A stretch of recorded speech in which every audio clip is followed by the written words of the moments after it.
shadows are creeping, hill and vale in slumber sleeping. I, my loved ones, watch and keeping all through the night.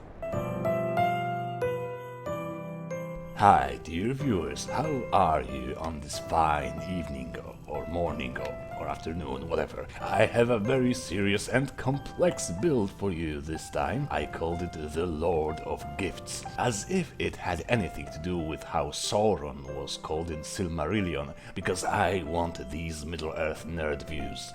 But it's not like the name has nothing to do with the build idea. The entire character progression revolves around obtaining and creating as many enchanted items as possible as fast as possible. It will be made much easier thanks to the Lover Stone, Standing Stone, modified by Andromeda Unique Standing Stones mod. Can I say stone a few more times? Stone, stone, stone, stone. We will also use a fine selection of Summermyst enchantments, which will give us plenty of free enchanted items at random intervals, and then we will perk 2 crafting skills to create even more cool gifts for our friends and companions. To wrap things up, we will finally create a ridiculously overpowered stalhrim mace of chaos and frost. Yeah, I am not ashamed. So, as you probably have guessed, this is a modded build and the list of required mods is on screen now. Immersive Speechcraft may be useful if for some reason you don't want to use Extensible Follower Framework or any other mod with a Recruit Anyone feature. If that's the case, Immersive Speechcraft has an option to give gifts to anyone. You will have so much stuff in your inventory appearing randomly all the time that you really have to share some of these goods. The standing stone for this one is the Lover Stone, although we will have to pretend it's not called that because the build is more about friendship than about romantic love. This stone in Andromeda grants you a random enchanted item at random stone. This feature is extremely useful for a crafting build by itself, but it is just the beginning. The Undying Love ability of the stone will give you a chance to escape death. Once you are killed, you will return to life with full HP. The effect has a 15 minutes cooldown. And once you discover all the Standing Stone with the Lover's Stone active, stone, the power of Lover's Kiss will be gifted to you. You can use this on any NPC to mark them as your friend, and then you use it again to summon them when needed. Similar features are added by some follower system overhauls, but this one is actually earned in-game, so it's more balanced now. You have to work for your friendship with, say, Ulfric Stormcloak. Bloody demagogue. The attribute spread is very egalitarian. For every 1 point in health, you need 1 in stamina in magicka, although most of your spells will be rather cheap, so it might be a good idea to take 5 levels in health first, and then start equalizing. The race is basically whatever you want. I choose a Nord because Nords look great with grey and white beards. Now for the skills. Here's the list of the main ones. To create powerful items for your followers, which is a staple feature for this build, you should take most perks in smithing and enchanting. You can skip a few perks of your choosing in smithing, but I decided to take them all in order to have the broadest choice of aesthetics for my companions. Because nothing is more important than making Feindal look like a badass. Then, in enchanting, take every single perk except Soul Squeezer and Soul Siphon. Having all 3 elemental enchantment boosts will increase your ability to resist magic and create the ridiculous Chaos Stalhrim mace. In Illusion, take everything but Expert and Master perks.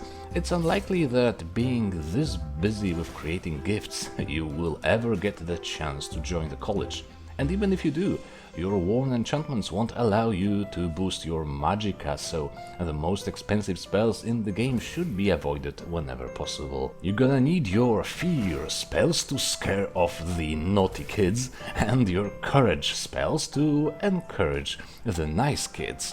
Dual casting illusion perk will therefore be high on your list of priorities. It is the best dual casting perk in the game anyways.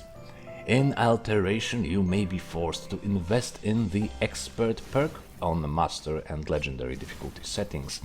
If you are fine with hiding behind your followers all the time, Adept Alteration perk to reduce the cost of Stone Skin spell may be enough. Other than that, you should also take all the ranks of Mage Armor. Of course, as a Master Craftsman, you should remember about using the Transmute spell to get some precious materials for your enchanted jewelry. Luckily, Transmute is an adept spell. In Destruction you will need only the Novice perk and all the Frost-related perks. Literally, the only Destruction spells you're gonna need is the basic Frostbite spell. So that's 4 perk points down the drain. Yeah, character building mastery right here.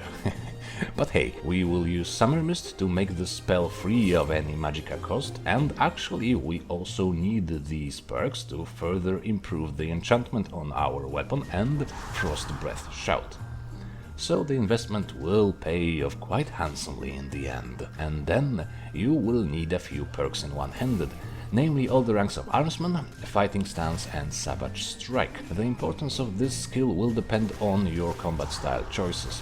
This dude can do quite well by just buffing his friends and staying behind the front line. It will be fun to use the OP mace from time to time though. This perk spread is done exactly at level 50, and the amount of enchanted items you will get can make your life considerably easier even quite early in the game. So you can easily start with investing in the crafting skills first, and maybe illusion, and after that go for the remaining few skills. Speaking of enchanted items, you will need the OP Stalhrim mace enchanted with chaos and Summermyst's Frost Hazard. The latter basically creates a frost wall with each strike.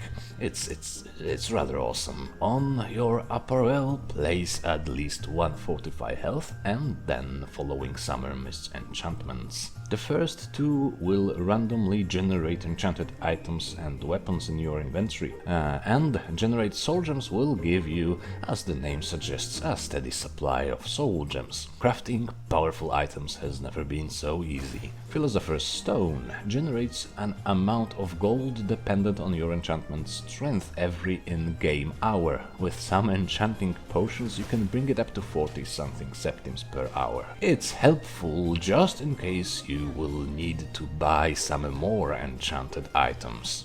Then the Recharge Weapons enchantment will recharge your enchanted weapons over time, so that you don't waste much soul gems. Amplified Destruction, which you could actually use on 2 slots and it stacks, will strengthen the Frostbite spell, Frost Breath Shout and Chaos enchantment. Intuitive Magic will reduce the cost of Frostbite down to 0, and if you still have a place for it, you may also get the Deep Breath enchantment to get a random chance of reducing your shout cooldown timer to 3 seconds. Of course, as a person obsessed with presenting people with gifts, you should consider your choice of followers very carefully. I think Faendal is a very helpful elf, easily recruited, supporting you from behind with the best arrows and bow you can make for him. A tanky hireling such as Stenvar may also be a blast to have. When I was a child, I dreamed about having a fort like this all to myself.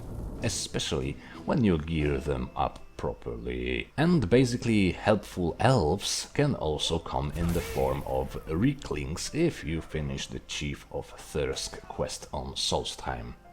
To wrap things up, you should also consider getting the Dragonborn Frost ability as well as the Companion's Insight to avoid harming the nice kids too much. And here we have it, a cheerful Nord working tirelessly to arm all the nice Nords and friends of Skyrim with the best possible weaponry, a Master of Frost and generally a merry fellow. Right, guys and gals, I'd like to take this opportunity to wish you all Merry Christmas or Happy Holidays, whatever rubs you the right way, and maybe also shamelessly beg for likes and subs, but mainly the Merry Christmas part though. It's been a pretty good year for me, and I hope it was good for you too. Thank you for sticking around with this small little channel and supporting me all the way up to the end of my first YouTubing year. It's been a great pleasure so far, and I suspect it will be even more pleasant next year. Best wishes to you, and we will see each other again. Bye bye.